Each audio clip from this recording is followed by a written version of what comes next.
Hi guys.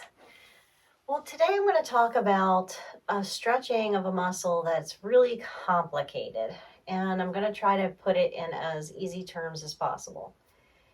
Sometimes people come to me and say they have a pain in their back. Sometimes they say it's a pain in their hip. Sometimes they have trouble walking or getting up from a chair. It's kind of difficult for them to pinpoint exactly what the problem is. But oftentimes they'll say it's somewhere back here, and they'll kind of, come into their hip and they'll say, I don't know, it's like something here. So there's a muscle called the iliopsoas, and it's actually two separate muscles, and it is a very deep muscle. One of the muscles is called iliacus, and what it does is it connects to the internal part of your lumbar spine, the lower spine, and it comes across the pelvis. And I'm sorry, that's psoas major. Psoas major comes across the pelvis and attaches to the femur bone.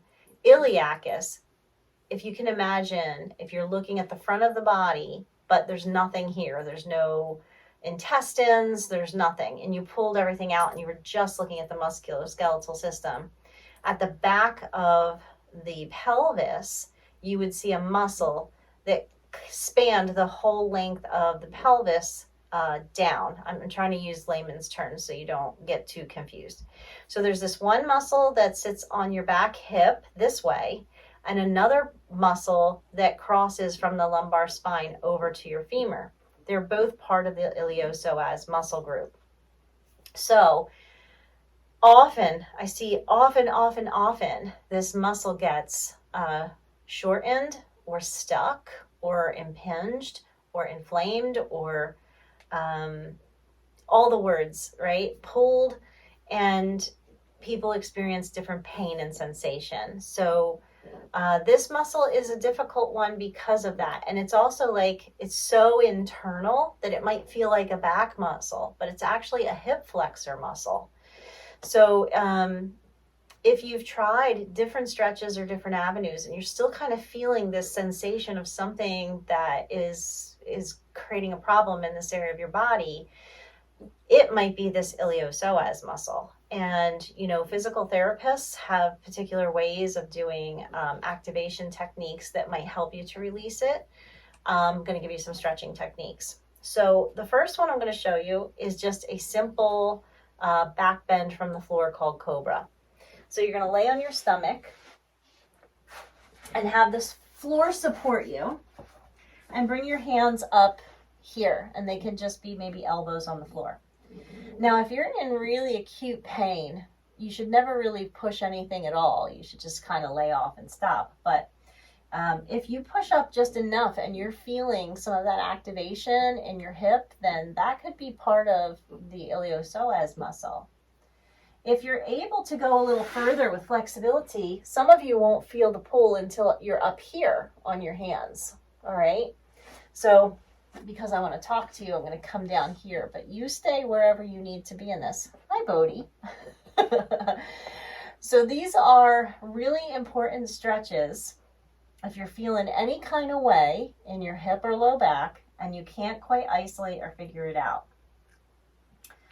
So I can tell you right now, I do feel something going on in my one hip, and so I'm feeling a great pull here. And I do know that the iliopsoas is a part of what's going on. It's also partially my sacroiliac joint, which is the joint back here.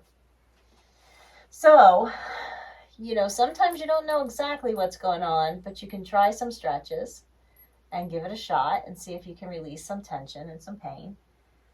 If you're holding a pose for 30 seconds or a minute and you're breathing and you're really just relaxing and stretching, you probably will feel release if it's a little bit of a problem. If it's a big problem, it's going to take a little bit more effort to release it and maybe a little bit more time. Maybe not one session of stretching is going to do it.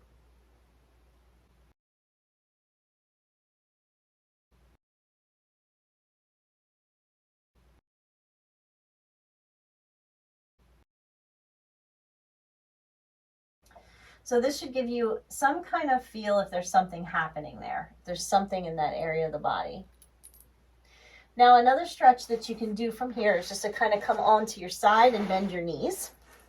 And whether you have your hand under your head or it's laying down doesn't really matter. But what you're going to do is you're going to reach for the back, the upper foot, the leg, and kind of pull that leg back. Now, when you bring the knee back, again, this is activating part of the iliopsoas muscle, and this might feel like a really big stretch. You might also feel it in your quadricep muscle in the thigh. So if you're overshadowing the stretch by feeling it more in the thigh, then maybe this isn't the way for you to stretch. So you can kick back, or you can pull the knee back and pull the foot in, however you want to do that. And again, you want to be feeling this in a deeper muscle in the hip, not so much in the quadricep. So maybe this isn't doing it for you, and I have a couple more tricks up my sleeve. So let's just breathe into this a little bit more. Even though I'm feeling it a little bit in my quadricep, I'm thinking it's probably not a bad idea to hang out here and do this a little bit longer.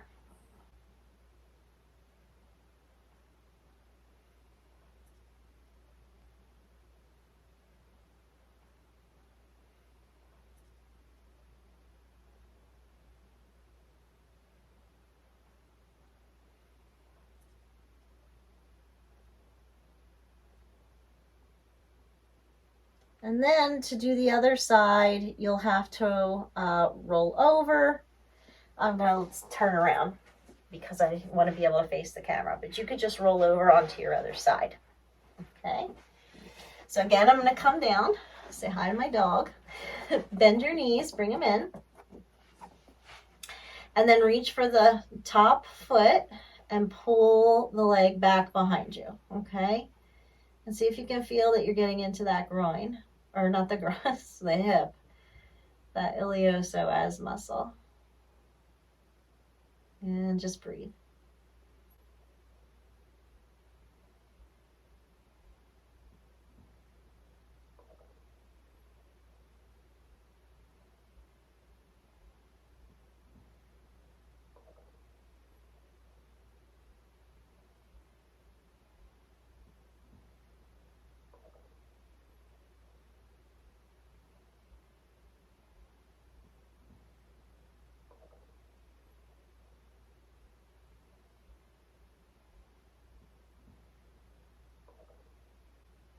This iliopsoas muscle is a second chakra muscle. So for those of you that understand the energy system of the second chakra, there's a lot of complicated energy here.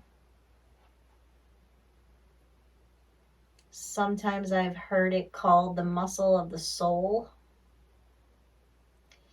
And so I think there's a lot of emotional trauma and triggers involved with this muscle. And so if you've been really stressed out and having a lot of emotional stress, you might feel that this kind of triggers some impingement in this muscle. Everything's connected, guys, body, mind, and spirit. So we're going to release that leg. Let it relax for a minute. Feel that. That should feel lovely. Okay. And then we're going to come back up and we're going to make ourselves come into a different pose, a runner's lunge. So I always use blocks for a runner's lunge. My hands are a little short. Plus, I think for this particular muscle, it's good to have. So you come up and place your hands here, and then what we're going to do is step 1 foot forward and line up the knee and the ankle so they're in alignment. And then we're actually going to be stretching the other side. So you want to stretch the other leg back behind you and get those hips nice and low. And what you'll be feeling on the back leg is that deep stretch in that iliopsoas area. So again, couple of tips. Don't drop your head and round your back. You'll tend to pick up the hips and not have as much of a stretch. So keep the hip down and look straight ahead instead. If the hand position is uncomfortable, I'll tell some people bring your hand to the inside of the front foot instead.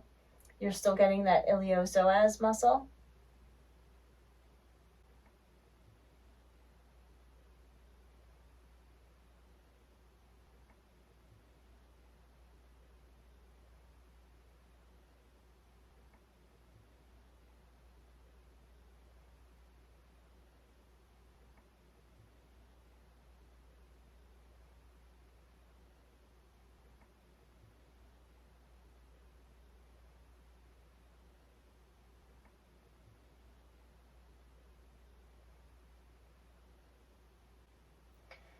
And after being here for a few minutes, sometimes it's nice to come up and do a lateral stretch with this. So what I'm going to do is pull the block up higher and lift my body, but try to keep the hip low. And then the same leg that's back, you're going to bring that arm up and over and stretch it this way. Okay. So in this way, you might be getting more into psoas major now. Remember, there's two parts of this muscle. So to fully stretch it, we need to find ways that we stretch both of the muscles that run in these completely complex and different positions. Breathing is required on this one, guys.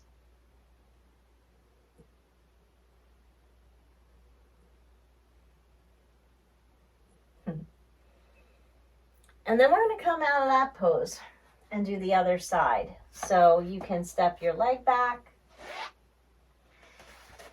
shake your tushy side to side, and then step the other foot up, line up the knee and ankle, slide the leg back, the other leg back. And then as you're sinking into your hip, you're going to pick up your gaze and look forward, right?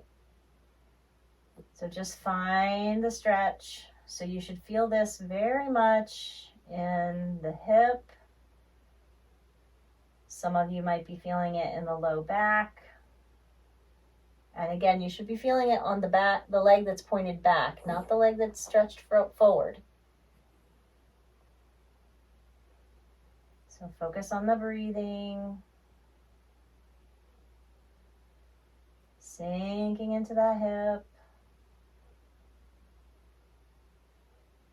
You might be coming up to some really, really old stuff because the iliopsoas muscle has a way of just holding on to emotional stuff forever.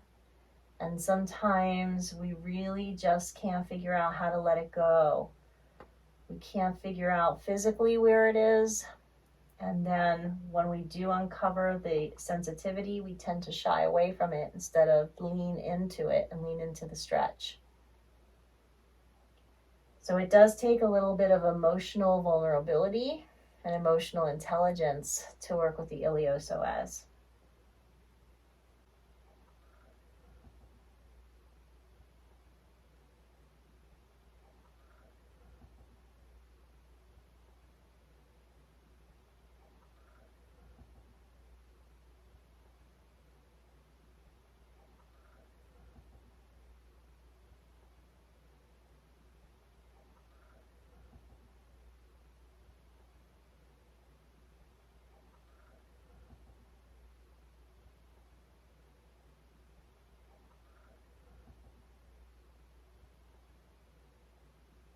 Okay, so if you want to try the side stretch, the lateral stretch, remember the front leg, you're going to lift that block up, try to keep your hip low to come up with the upper body, and then take that lateral bend over, reaching across with the other arm.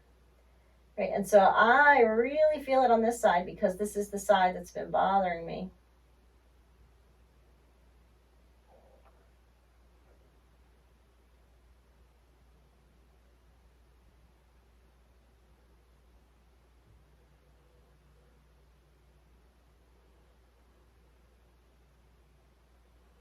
And again, you can hold that as long as you want. I'm going to release it for the video and step back. I just want to talk about the pelvic tilt because, again, this is a muscle that goes into your pelvis. So there are two movements of the pelvis. There's an anterior tilt and a posterior tilt, right? Anterior and posterior tilt. So if the iliopsoas muscle is shortened and tight, you might have this anterior tilt because those muscles are pulling together. So if you tilted your buttock up and let kind of like your pelvis spill forward, you would feel the stretch slightly in that iliopsoas. So you can just try a little pelvic tilting to feel out where that is. And then you would, again, have a good idea. So I'm going to come up and show you my favorite pose for the iliopsoas muscle.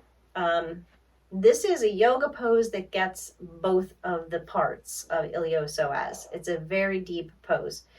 And if you have any socks on, take them off and make sure you're either on a hardwood floor or a yoga mat so you have grip. Because if you don't have grip, you do not want to slide out of this pose. The legs have to be fairly wide. And the go-to thing is if you lift your arms and line up your wrist with your ankles, they should be in fairly a straight line here.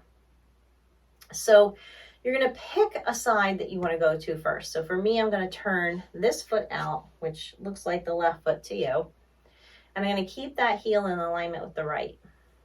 So now I'm going to put my hands on my pelvis. And what I want to do is tilt it towards the back. You see that? I'm going to tilt it towards the back and let my chest lean forward towards the front leg. Now this feels pretty good. What I'm going to do is let the hand come down the leg. Now this is stretching part, but to get the full stretch, I have to open my chest up.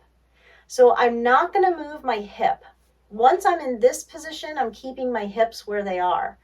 But what I want to do is kind of pull my belly in and twist my heart open and look up or bring the arm up. Now I want to talk for a second about that bottom arm, because if you're pushing into your knee, that's not good. So some folks will grab a block, and when they come into the tilt, like for me, I put it behind my leg. And when I put it behind my leg, I'm able to twist open and I feel really secure here. And even if you just keep your hand on your hip, just that movement of twisting the heart open, and I'm feeling pretty secure and confident. Now you can also do this pose against the wall. And this is called Trikonasana, or triangle pose in yoga. There is a complicated thing in yoga going on with the feet and the legs. So all I'm going to say about that is just make sure you're pushing into the floor, that you're driving the feet in opposite positions on the mat so that you're working a little bit harder to keep that lower body in alignment. And then you can twist it open, right? At some point, you're going to feel a big twist. So then I'm going to come out of this by bending the knee and lifting up, right? I'm going to turn that foot in and turn the other foot out. Oh, I already got my block ready on this side. So try not to turn your hips all the way. You're going to keep them facing the side. And when you put your hands on your pelvis, you're going to tilt towards the opposite way now, right? As you extend out through your chest and you reach out over the leg, you're going to bring that hand down. Now it's either going to hold here on the thigh or the lower leg, but don't push or lock the knee. Or again, you can grab the block, and I'm just going to bring it up a little bit higher. Then twisting your chest open, and whether that arm comes up or the head comes up is really irrelevant to the iliopsoas. So that's up to you if you want to go into that. But let's just breathe here.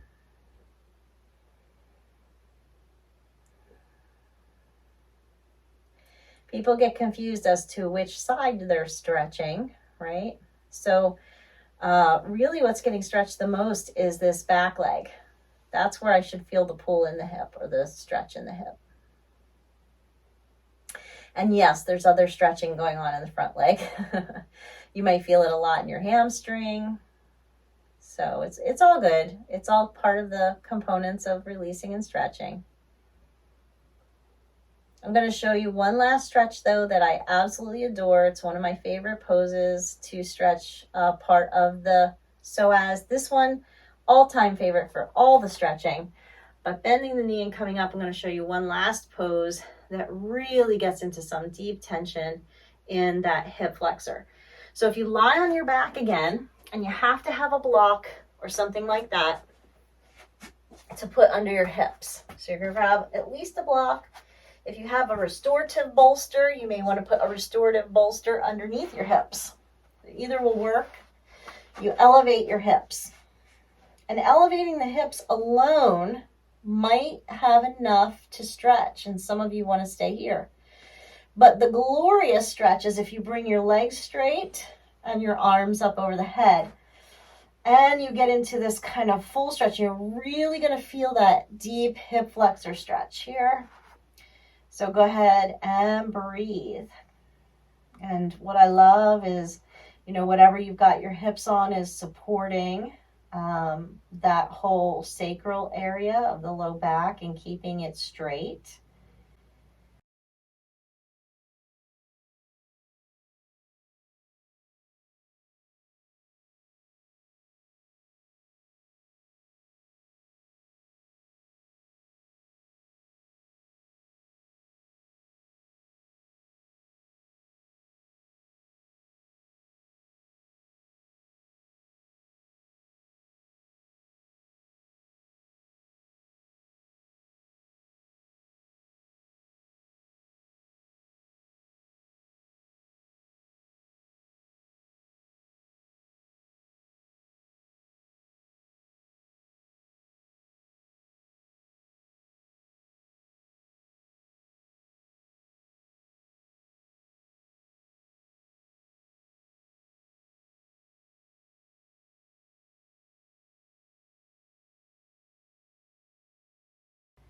And then you can just kind of breathe in and out and release.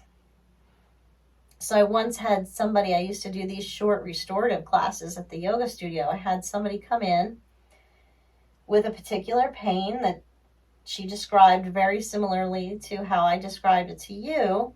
And we did this restorative pose, and she told me, she had been in pain for, I don't even know how many weeks or I really don't remember, but for quite a while she had this pain, and it was just getting worse and she couldn't figure it out. And just this stretch alone and holding this for about 10 minutes and letting herself release and breathe and just hold this stretch for 10 minutes completely alleviated the pain. She said it went away and she was feeling wonderful, right? And I have to say that I think she probably cried a little bit, because I think whatever it was that was causing that restriction, there was emotional charge to it. And when she hit it, there was a little emotional release. She cried a little bit, and I caught her wiping her eye a little bit, but it was a really, really incredible stretch. So I hope that you love that, and that it helps you to release that weird chronic pain you might be experiencing, or some new pain that may have crept up. I'm going to try to attach a picture of the Iliopsoas to this video so that you can take a quick look at it, because it is a very complicated muscle. And I feel that it's one that you really have to find the right way to kind of dig into your body to relieve it. That pose I was just in a second ago, the animal stretch, for me, sometimes this is just a gorgeous Iliopsoas stretch too. So the things that we did today are not inclusive of all the stretches, because these muscles are so deep and they cross over different areas of the pelvis, and not only support hip flexion, but they also support spinal integrity. And there's a lot to them. So whether you're dealing with the physical part or the emotional part, this muscle needs a little bit of attention. And I guarantee that every single person watching this needs at least one of these stretches every day. It's just that way. So dig in, maybe have a journal next to you. And if you do have some kind of emotional release or some feelings come up, you can write about them. And maybe you can understand the deeper aspect of why that muscle has been bothering you. There's something there. Thanks, everyone. Have a great day.